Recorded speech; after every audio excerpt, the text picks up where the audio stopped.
యాక్చువల్గా నా పేరు వచ్చేసి నాగపూడి దేవరాజు. మాది రాజానగరం జిల్లా ఎల్లారెడ్డి మండలం. మాస్టర్ స్కూల్లో నేను వ్యాయామోపాధ్యాయుని పనిచేస్తాను. దాంతోపాటు తెలంగాణ ఉద్యమకారుని విద్యార్థి నేను ఉద్యమంలో పనిచేయడం జరిగింది. తర్వాత నేను పాటలు రాస్తాను, కవితలు రాస్తాను.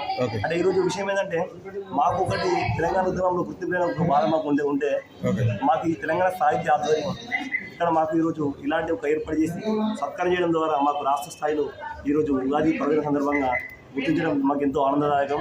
కాబట్టి ఇంకా చాలా మాలాంటి ఎంతో మంది ఇంకా అంటే చీకట్లోనే ఇంకా అజ్ఞానం చేస్తున్న చాలా కవులు చాలా మంది ఉన్నారు. అలాంటి వాళ్ళకి చాలా మంది వెలిగించే ప్రయత్నం ఇంకా చేస్తూ ఉన్నాం. ఖచ్చితంగా ఈరోజు మేమైతే సంతోషకరమైన విషయం.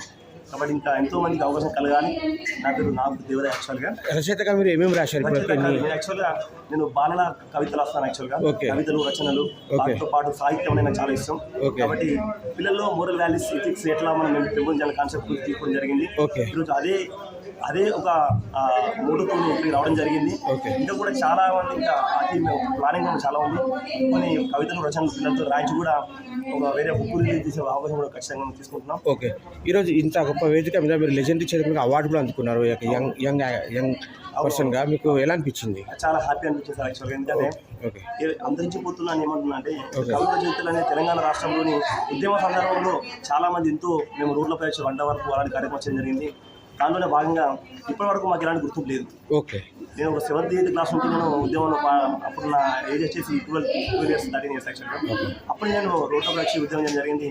ఈరోజు ఇలాంటి రాష్ట్ర స్థాయిలో అవార్డు తీసుకోవడం అనేది చాలా సంతోషంగా సార్. మీకు టార్గెట్ ఏంటి? మీ గోల్ ఏంటి? మీ అంబిషన్? నా గోల్ వచ్చేసి యాక్చువల్ నేను నేషనల్ వాలీబాల్ ప్లేయర్ సార్ ఇప్పుడు. దాంతోపాటు నేను ఇప్పుడు ఒక స్పోర్ట్స్ ఒక పీఈడీగా పనిచేస్తున్నాను. మాస్టర్ స్కూల్లో డ్రీమ్ వచ్చేసి ఒక గవర్నమెంట్ జాబ్. దాంతోపాటు కూడా ఒక మంచి ఒక సినీ ఇండస్ట్రీలో కవితలు రాయాలి, పాటలు రాయాలి, చిత్రాలు రాయాలి కాన్సెప్ట్ నాకు డ్రీమ్ ఉంది సార్. అది ఇదో అచీవ్ చేసుకోవాలనుకుంటున్నాను కూడా. Thank you sir.